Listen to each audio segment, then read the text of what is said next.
Pada praktikum kali ini, kita akan menggunakan beberapa peralatan. Yang pertama adalah sumber laser yang berpanjang gelombang 650 nanometer yang tertera pada bagian ini. Selanjutnya, sebuah penggaris dan sebuah kertas yang sudah ditandai seperti ini. Kemudian, sebuah kotak plastik yang transparan yang telah diisi air dan sebuah kertas yang sudah ditandai mengikuti pola kotak tersebut. Kemudian diberi garis normal. Yang pada percobaan hukum Snellius, kita akan menembakkan sebuah sinar laser ke titik pertemuan antara garis normal dan bidang tersebut. Kemudian kita tandai dengan kertas kecil tadi. Nah, selanjutnya kita tembakkan sinar laser ke titik pertemuan antara garis normal dan bidang tersebut. Nah, kemudian kertas ini kita majukan perlahan di titik sini, kemudian majukan perlahan, kemudian kita beri tanda titik di bagian bawahnya. Nah, kita berikan titik ini sebanyak 3 titik tempat yang dilalui laser.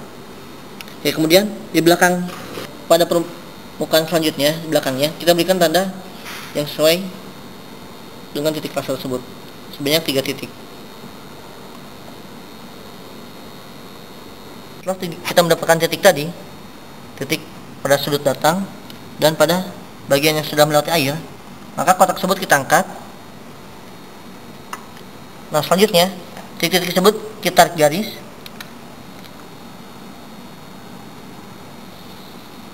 dan sebelah sini.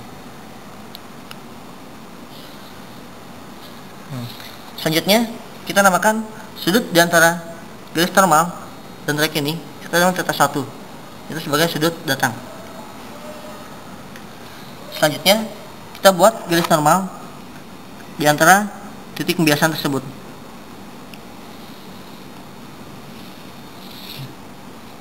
Dan tarik garis di antara titik ini.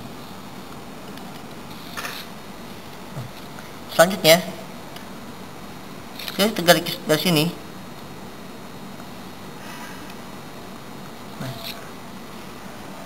Sudut antara garis normal dengan sudut garis ini merupakan adalah sudut bias.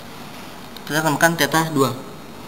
Kita ukur besar θ1 menggunakan busur derajat, didapatkan besarnya. Kemudian θ2 kita ukur menggunakan busur derajat, kita dapatkan sudut untuk θ2.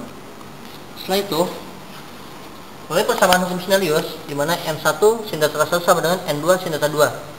Dimana θ1 merupakan sudut datang dan θ2 merupakan sudut biasnya, sehingga kita dapatkan n2 itu merupakan fungsi dari sama dengan n1 sin θ1 dibagi dengan sin θ2. Nah, dimana n1 merupakan indeks bias udara, sedangkan n2 merupakan indeks bias air. Nah, dimana indeks bias udara itu bernilai 1. Nah, sehingga kita bisa dapatkan nilainya n2 sama dengan sin θ1 per sin θ2. Kita cari kesalahan atau error yang terjadi, di mana kita bandingkan nilai indeks bias air pada eksperimen dengan indeks bias air melalui literatur atau NW. Selanjutnya kita variasikan air tersebut yang dicampur dengan sabun deterjen. Nah, setelah kita aduk, ini sabun tersebut menyatu dan jadi seperti berikut. Nah, kemudian kotak yang berisi air sabun tadi kita letakkan pada kertas dengan membuat pola kotak tersebut dan garis normal seperti pada percobaan pertama tadi. Total internal reflection. Total internal reflection ini adalah apabila dari satu medium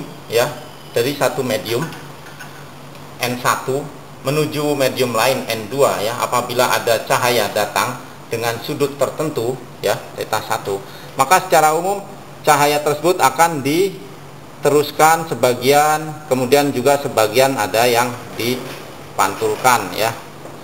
Tapi pada sudut tertentu ya, Pak, yang kita sebut sudut kritis, itu yang terjadi adalah seluruh cahaya ya itu akan dipantulkan ya pada sudut kritis ya. Artinya melebihi sudut ini cahaya akan dipantulkan. Nah, tapi selama sudutnya kurang dari sudut kritis, itu cahaya akan terperangkap ya. Artinya tidak akan keluar. Nah, kita bisa bayangkan apabila informasi yang kita bawa itu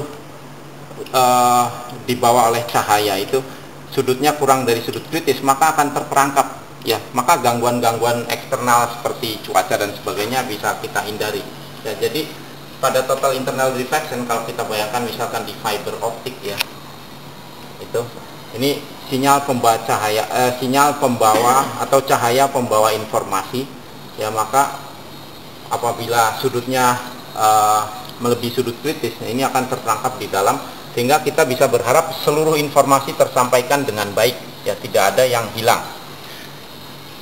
Nah, untuk contohnya bisa dinyatakan di sini. Kita bisa bayangkan medium ini adalah seperti medium fiber optik ya. Medium fiber optik. Air sabun ini seperti medium fiber optik. Kemudian cahaya laser ini kita anggap misalkan dia membawa informasi ya. Nah, kita bisa bayangkan informasi ini di bawah, kemudian ketika sudutnya melebihi sudut total internal reflection, kita akan lihat pantulan. Jadi sepenuhnya informasi yang dibawa melalui medium ini itu sepenuhnya terperangkap, tidak ada loss atau yang hilang. Kalau saya berikan kertas di sini, Anda saksikan tidak ada spot-spot cahaya di sini, artinya tidak ada kebocoran. Jadi keseluruhan cahaya yang membawa informasi ini terperangkap di dalam medium fiber optik tersebut ya. Begitulah kira-kira penjelasan mengenai pemodelan fiber optik ya, bagaimana informasi disampaikan menggunakan medium fiber optik atau total internal reflection menggunakan model air sabun ini ya. Terima kasih.